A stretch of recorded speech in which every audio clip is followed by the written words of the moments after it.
அரசியல் களம் சூடுபிடிக்க ஆரம்பிச்சிருச்சு. தொலைக்காட்சி விவாதங்கள் மூலமாக தங்களுடைய கட்சியின் சித்தாந்தங்களை மக்களுக்கு என்ன செய்ய போகிறோம், செய்திருக்கிறோம் அப்படிங்கிறத ஒவ்வொரு கட்சியும் சார்பில் அந்தந்த கட்சியை சேர்ந்த பிரபலங்கள் கலந்துக்கிறாங்க.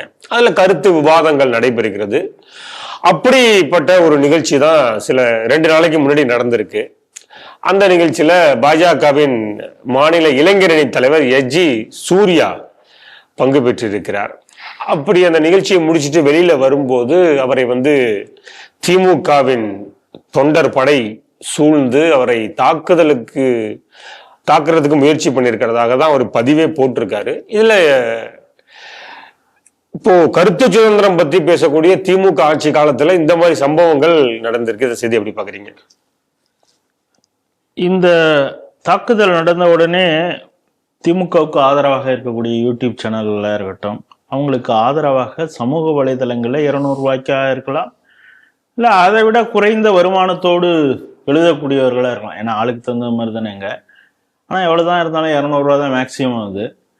ஸோ அவங்கெல்லாம் கூட பார்த்தீங்கன்னா சுத்து போட்ட திமுக படை, அதாவது அந்த அடித்ததை மிகவும் பெருமையாக அவங்க பேசிட்டு, இதுலேருந்து என்னென்னா அவங்க கருத்துக்களால் எதிர்கொள்ள அச்சப்படுபவர்கள், தயங்குபவர்கள் அப்படிங்கிறது தெரியுது.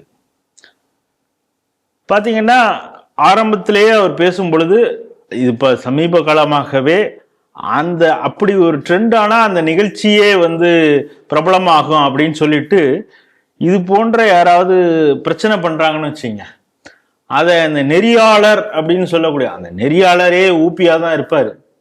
அவரே அலோவ் பண்ணிட்டு அதையும் கூட அந்த ப்ரொமோல சேர்த்து இப்படி பரபரப்பாக நடந்த அந்த உரையாடல் அப்படிங்கிறது மாதிரி அவங்க போடுவாங்க. ஸோ இதையா இப்படியெல்லாம் நடந்திருக்குமா, அப்போனா என்ன நடந்திருக்கும் பார்க்கலாம் அப்படின்னு பார்ப்பாங்கிறதுக்காக அந்த ஒரு அல்ப எண்ணத்தோடும் அவங்க ப்ரொமோ போடுறதெல்லாம் பார்க்குறோம். அதுவும் இந்த நியூஸ் 18 அப்படிங்கிற ஒரு தனியார் தொலைக்காட்சி அவங்க நடத்தக்கூடிய அந்த விவாத நிகழ்ச்சி, இதில் திமுக சார்பாக ஆல்ரெடி தமிழ்ச்செல்வன் அவரும் இருக்கிறாரு, நாம் தமிழர் கட்சியுடைய இடும்பவனம் கார்த்தி, அப்புறம் அந்த எஜ்ஜி சூர்யா, அண்டா செந்தில்ங்கிறாங்க, சீப்பு செந்தில்ங்கிறாங்க, கரைவெட்டி கட்டிய ஊடகவியலாளர், அப்பொழுது கரைவெட்டி கட்டாத ஊடகவியலாளராக இருந்தாரு. இல்ல பல பேர்கள் இருக்கலாம், பட் பொதுவா டிவியில போடுறது அரசியல் விமர்சகர் தான் போடுறாங்க. அவர் கரைவெட்டி கட்டிய ஊடகவியலாளர் அவர். இதெல்லாம் இவர் பேசும் பொழுது ஏதோ பாஜக காரன் 2-3 பேர் சவுண்டு விட்டான. அப்பவே இவர் சென்னையின் மிக அற்புதமான வசை சொல்லான அந்த வார்த்தையை பயன்படுத்தி அப்பவே திட்டிருக்காரு. அவர் மொழி ஆளுமை மிக்கவர், தமிழ் கேள்வி, அந்த தமிழ்ல இதெல்லாம் இருக்கு போல இருக்கு, மிக முக்கியமான கேள்வியாக. அதனால டேஷ் டேஷ் டேஷ் என்னப்பா அதுதான் ட்ரெண்டு. ஏன்னா முதல்வரே அப்படிதான் சொல்லியிருக்காரு. அவரே சொல்ல அசிங்கமா ஏதாவது சொல்ல வரணும்னா கூட அவர் டேஷ் டேஷ்ங்கிறாரு. அந்த பாணியிலே நம்மளும் சொல்லுவோம். செந்தில்வேல் டேஷ் டேஷ் அப்படின்னு பேசியிருக்காரு.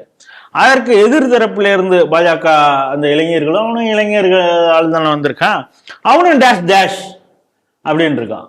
அந்த டேஷ் டேஷை இவர் ரொம்ப வருத்தினதுனால, நீங்க இப்படியெல்லாம் நிகழ்ச்சி நடத்தினா நான் இருக்க மாட்டேன், பொங்கடா டேஷ் அப்படின்னு சொல்லிட்டு அவர் உடனே கிளம்பிட்டாரு.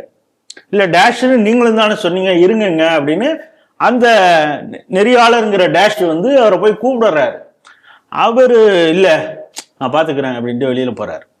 அதற்கு பிறகு ஏன்னா இது இடும்பாவனம் கார்த்தி 100 பேச்சாளராக அங்கே பங்கெடுத்தவர். அவர் என்ன சொல்றாரு, இது மாதிரி அநாகரிகமாக பாஜகவினர் ஒரு சில இளைஞர்கள் சவுண்டு விட்டாங்க, அது ஏற்கத்தக்கதில்லை அப்படின்னு சொல்லியிருக்காரு. இது ஏற்கத்தக்கதில்லை அப்படின்னு சொல்லிட்டு அவரே சொல்றாரு. அதற்கு பிறகு 1 மணி நேரம் நிகழ்ச்சி நடந்தது. அதற்கு பிறகு இவர் ரவுடிகளை எல்லாம் திரட்டி வெளியில வெயிட் பண்ணிட்டு இருக்காரு. அப்படிங்கிறப்ப இது என்ன மாதிரியான விவாத களமாக மாறிக்கொண்டு இருக்கிறது அப்படின்னு அவரும் கேள்வி கேட்டிருக்காரு. இது குறித்து நம்முடைய ஸ்ரீ டிவிலேயே ஓமம்புலியூர் ஜெயராமன், அவர் பாஜகவுடைய பிரச்சார அணி மாநில செயலாளராக இருக்கிறார், அவரே அதில் ஒரு வீடியோவாக நம்ம ஸ்ரீ டிவிலேயே பேசியிருக்கிறார். எப்படி இந்த ஊடக விவாதங்கள் மாறிக்கொண்டு இருக்கிறது அப்படிங்கிறத, இந்த நெறியாளருங்கிற போர்வையில் இருக்கிறவங்களும் எப்படி திமுக ஊப்பியாக இருந்து எப்படி தூண்டி விடுறாங்க, அந்த விஷயங்கள்லாம் அவர் பேசிட்டு சொல்றாரு. இந்த தமிழ்ச்செல்வன் திமுகவுடைய எம்பி, அவர் பேசும் பொழுதும் இது மாதிரி சலசலப்பு வந்திருக்கு. அவரும் கொஞ்சம் கோவப்பட்டிருக்காரு. ஆனா அவர் போகும்பொழுது, அதாவது அரசியல்வாதிக்கு ஜல்லி அடிக்கக்கூடியவன், அவனுக்கு முட்டு கொடுக்கக்கூடிய, அவன் வீசக்கூடிய எலும்பு துண்டுக்கு வாயை பொழந்துக்கிட்டு நிற்கக்கூடிய ஊடக அடியால் எப்படி இருப்பாங்கிறதுக்கு 2 வித்தியாசம் அங்கே இது பண்ணியிருக்கு. தங்கத்தமிழ் செல்வன் பேசும் பொழுது இது மாதிரி சத்தம் போட்டோடனே அவரும் கோவப்பட்டு அவர் எப்படின்னு இப்போ அடிச்சு பார்த்துடலாமா அப்படின்னு அவர் ஊர்லேயே கேட்டது பார்க்குறேன். ஏன்னா அது அவர் ஏரியா. இங்கே வந்து அவர் ஒரு எம்பியாக வந்துட்டு அதுக்கு கொஞ்சம் சவுண்ட் விட்டு அதுக்கப்புறம் தம்பி இது மாதிரி விவாத களத்தில் ஒரு பொது இடம், எல்லா கட்சிக்காரங்களும் தான் பேசுவாங்க, இப்படி எல்லாம் இது பேசக்கூடாது, இப்படி நடந்துக்கிறது நாகரிகம் இல்லை அப்படின்னு சொல்லி ஒரு அரசியல்வாதி எப்படி பேசுவாங்களோ ஒரு பேசிஃபை பண்ணிட்டு எல்லா தரப்பையும் பேசிஃபை பண்ணிட்டு அதுக்கப்புறம் அவரும் பேசினார் அப்படிங்கிறது இருக்கு. ஆனா இவன் வெளியில போய் நின்றுட்டு நான் சேகர் பாபுகிட்ட கூப்பிட்டேன், அவர் ஆளை அனுப்பிச்சார், அதுல இவருக்கு பெருமை. ஏண்டா சேகர் பாபு ஆளை அனுப்பலன்னா தான் ஆச்சரியம், அவர் எல்லா விதமான ஆளுகளும் வச்சிருக்கார் அப்படிங்கிறது தான் உண்மை. எல்லாரும் வராங்க. உண்மையிலே எஸ்ஜி சூர்யாவை அறிந்தவர்கள் தெரியும், அவர் வந்து ஒரு அடாவடியான அரசியல்வாதி, அந்த நமக்கு தெரிஞ்ச தம்பி தான் அவன். அதனால அது மாதிரியான ஆள் கிடையாது அவன். ஆக்சுவலி இவங்க இப்படி ஒரு பிரச்சனைக்கு வராங்க. ஆரம்பத்துல என்ன சொல்றாங்கன்னா, நீங்க வெளியில போகாதீங்க, ஆள் திரண்டு இருக்காங்க, பிரச்சனை பண்ணுவாங்க. இல்ல அவன் என்ன நினைச்சிருக்கான், செந்தில் வேலனும் ஒரு ஊடகவியலாளர் தானே, இதை நம்ம வந்து பேசி சரி பண்ணக்கூடிய விஷயம் தானே, அவர் அப்படியெல்லாம் இருக்க மாட்டார் நினைக்கிறான். அவன் தான் ஒவ்வொரு மேடையிலையும் சொல்றான், நான் வந்து இப்ப கரவேட்டியே கட்ட திமுக அப்படின்னு பேசிட்டு இருக்கிறான். அவன் வந்து மீடியால இருக்கும் பொழுதே அவன் வந்து திமுக காரனா தான் செயல்பட்டான். இப்ப அக்மார்க்கு திமுக காரனா மாறி ரவுடிகள்லாம் அழைச்சிட்டு வந்து நிற்கிறான். அவன் வந்து சூர்யா போய் நான் பேசிஃபை பண்ணிடுவேன் அப்படிங்கிற தைரியத்துல கிளம்பி போறப்ப பேசிட்டே இருக்கும் பொழுதே அந்த பக்கத்திலிருந்து அதை அடிக்கிறார்கள். அப்புறம் சூர்யாவுக்கு அந்த நிர்வாகிகள், இளைஞர் நிர்வாகிகள் அவரை தடுக்க வரும் பொழுது அவர்களையும் வந்து தாக்கியிருக்காங்க. அந்த வீடியோலாம் வருது. இதுல என்ன ஸ்பெஷல்னா, அதாவது இவங்க எப்படி ரவுடிசம் பண்றதுங்கிறது, அதாவது ஒரு கோவத்துல சண்டை போட்டு நீ என்ன பேசுன இப்ப நான் யாருன்னு காட்டுறேன்டா அப்படின்னு ஒரு கோவமா பண்றதுங்கிறது வேற. அதாவது திட்டமிடாமல் சம்பவ இடத்திலேயே அப்படியே நடக்கிறது அப்படிங்கிறது வேற. ஆனா ஒரு ரவுடித்தனத்தை அந்த ரவுடித்தனத்துக்கே உரிய பாணியில எப்படி செய்யணும் அப்படிங்கிறப்ப அந்த பில்டிங் ஒரு தனியார் இது தினத்தந்தி அலுவலகம்னு சொல்றாங்க, அவங்களுடைய அரங்கு அப்படிங்கிறாங்க. அந்த பில்டிங்குடைய ட்ரிப்பர் ஆஃப் பண்ணி கரண்ட் ஆஃப் பண்ணிட்டு யார் அடிக்கிறாங்கன்னு தெரியக்கூடாது அப்படின்னு. இப்ப இந்த லட்சணத்துல அங்க போலீஸ்காரர்கள்லாம் இருக்கிறாங்க. அவங்க எல்லாம் வந்து அவங்களுக்கு தெரியும் எப்படி திமுகவினர் செயல்படுவாங்கன்னா, அவங்க வந்து ஒரு ஸ்பெக்டேட்டராக போ அதாவது அவங்க அப்படிதான்ப்பா அடிப்பாங்க, நீ தள்ளி போ அப்படின்னு. ஏன்னா இப்ப எல்லாமே வீடியோ அவன் கேமரா வச்சுட்டு மொபைல் வச்சு எடுக்கிறான். இப்ப நாளைக்கு நம்மளும் தடுத்தோம் பாருங்க, சிசிடிவி பாருங்கள், காவல்துறை முடிந்த அளவு கட்டுப்பாடுகளை இது பண்ணது, அந்த கூட்டத்தை கலைக்கக்கூடிய பணியிலே சிறப்பாக செயல்பட்டது அப்படின்னு. ஏன் இப்போ வரைக்கும் கமிஷனர் பிரஸ் மீட் கொடுக்கலன்னு நமக்கு தெரியல.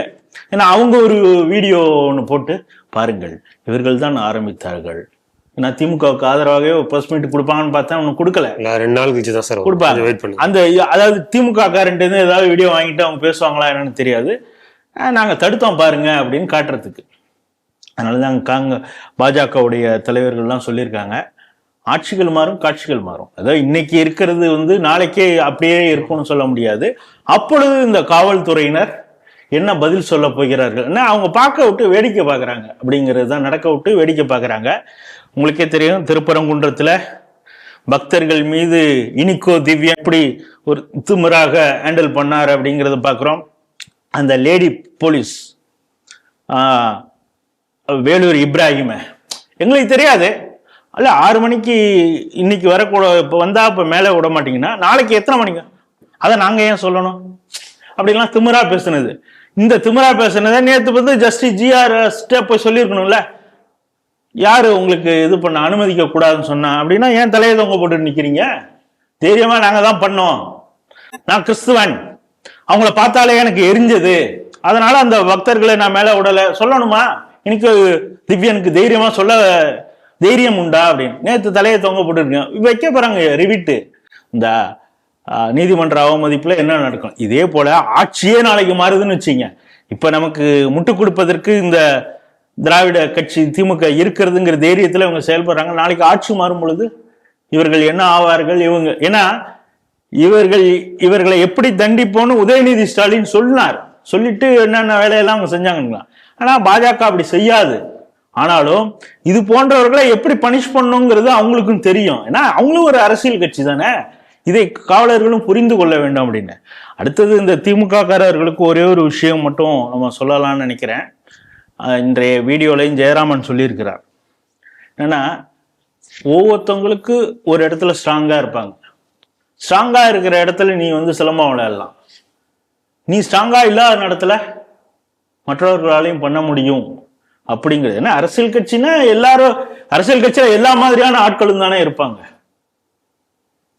ஒரு சம்பவம் சொல்லுவாங்க. கேரளால அப்பொழுது தேசிய தலைவராக வெங்கையா நாயுடு அவர்கள் இருந்தார். அவர் அந்த கேரளா ஒரு பகுதியில் நிகழ்ச்சி வந்தது. அதுக்காக அந்த பகுதியில் இருக்கக்கூடிய பாஜகவினர் ஒரு சாதாரண தொண்டன் அப்படியே லைட்டெல்லாம் கட்டி கொடியெல்லாம் கட்டி மிகப்பெரிய அளவில் வரவேற்பதெல்லாம் கொடுத்தானா.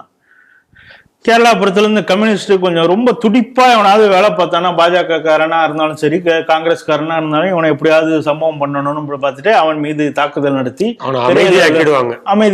அது மாதிரி பண்ணியிருக்காங்க. நாம் நேரத்தில் இப்படி ஆகிட்டு இருக்க அப்படின்னு வெங்கையா நாயுடு இது பண்ணிட்டு, சரி அவங்க நமக்கு அங்கே ஸ்ட்ரென்த் இல்லைங்கிறது பண்றாங்க போல இருக்கு அப்படின்னு நினச்சிட்டு, டெல்லியில பாஜக ஸ்ட்ராங்கான இடம், இவன் உள்ள பூந்து அவனை அடிச்சிருக்காங்க. அங்கேயும் அது போல ஒன்று செய்யப்பட்டது. எதனால செய்யப்பட்டோம் அப்படிங்கிறத ஃபேக்ட்ஸ் அனுப்பியதாக இதெல்லாம் கேள்விப்பட்ட செய்தி. எதற்காக அடிச்சோன்னு அவங்களுக்கு தெரியணும்ல கம்யூனிஸ்ட்காரங்களுக்கு. அதனால அந்த கம்யூனிஸ்ட் அலுவலகத்துக்கே ஃபேக்ட்ஸ் அனுப்பிச்சாங்க. அந்த யாரை அடிச்சாங்களோ, நம்ம பிஜேபி காரன் அடிச்சாங்களா அந்த தொண்டன், அவனுடைய போட்டோ அடிச்சு, இதுக்காக தான்ப்பா நீ ஸ்ட்ராங்கா இருக்கிற இடத்துல நீ இதை செய்வின்னா நாங்க ஸ்ட்ராங்கா இருக்கிற இடத்துல நாங்களும் செய்ய முடியும் அப்படின்னு. அதனால திமுகவினரும் புரிந்து கொள்ள வேண்டும் அப்படிங்கிறத ஜெயராமன் அதுல ரொம்ப அழகா சொல்லியிருக்காரு. அதைத்தான் நம்ம செய்திகள் சிந்தனைகள் வாயிலாகவும் சொல்றோம். நமக்கு என்னன்னா, இது யார் தாக்கினார்களோ அவர்கள் மீது சட்ட ரீதியான நடவடிக்கையை காவல்துறை எடுக்க வேண்டும். எனக்கு இன்னொன்று, இந்த ரவுடி சப்ளையர் இருக்கார்ல, அவர் இனிமே என்ன சொல்றதுன்னு தெரியல, அலையா பாபுன்னு சொல்லியாச்சு, இனிமே அவரை ரவுடி சப்ளையர்னு சொல்லணும் போல இருக்கு. அவருக்கு ஒரு கோபம் இருந்திருக்கு. சுசீந்திரத்துல அவர் சாப்பிட்டதை அவங்க சாப்பிட்டாங்களா, பக்தர்கள் சாப்பிட்டாங்களான்னு கேள்வி கேட்டாரு.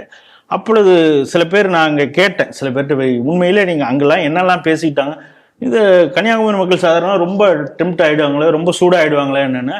ஒரு சில பேர் வயசானவங்க, அந்த ஆளை கட்டி வைங்க, எந்த ஊரில் என்ன பேசுகிறான் அப்படின்லாம் காதில் விழுந்தது அப்படின்னு. அந்த கோபம் அவர் இருந்திருக்கணும். இதே நம்ம சென்னையாக இருந்தால் நம்ம அப்படியே லந்து கட்டியிருக்கலாம், கன்னியாகுமரிலாம் நம்மளை அசிங்கப்படுத்திட்டாங்க. அது அசிங்கப்படுத்தியது பாஜகவினர், RSS தொண்டர்கள் அப்படிங்கிற அந்த கோபம் இருந்ததுனால கேட்ட உடனே செந்தில்வேல் ஒரு அல்லக்கை கேட்ட உடனே அவர் உடனே ரவுடியை சப்ளை பண்ணியிருக்கிறார் அப்படிங்கிறது அந்த செய்தி காட்டுகிறது. திமுகவினர் திரும்பவும் அதான், அவங்க ஸ்ட்ராங்கா இருக்கிற இடத்துல அவங்க செய்யலாம். அதே போல பாஜகவினரும் வலுவாக இருக்கிற இடத்தில் அவர்களாலும் என்ன வேணாலும் செய்ய முடியும். அதுதான் ஜெயராமன் ரொம்ப அழகா சொல்லியிருக்காரு. திருத்தணியை தாண்டினா இவங்களுக்கு எங்கேயும் மதிப்பு கிடையாது. டெல்லி 39 எம்பிக்கள் அங்க போறாங்க. இப்ப அங்க பாஜகவினர் கோவப்பட்டு ஒருத்தன் அங்க எங்க ஆளை அடிச்சில்லடா அப்படின்னு ஒருத்தன் செய்யறானா, இப்ப என்ன பண்ணுவீங்க அப்படிங்கிற ஒரு எச்சரிக்கையா அவர் சொல்லியிருக்கிறார். அதுதான் இதோடைய செய்தியாக நான் பார்க்கிறேன்.